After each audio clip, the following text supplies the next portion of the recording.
Hi. Hey, I'm Anton.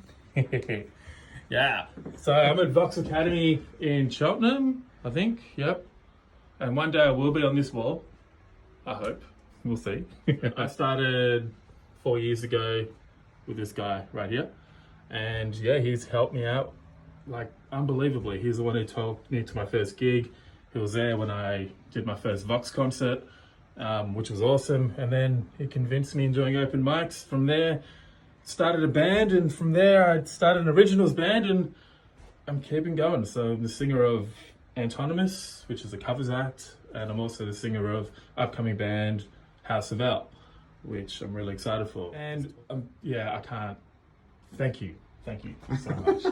Love this dude, and yeah, so much inspiration. Hopefully there'll be more in the future. I'm sure there will be, and like I said, one day I will be on that wall.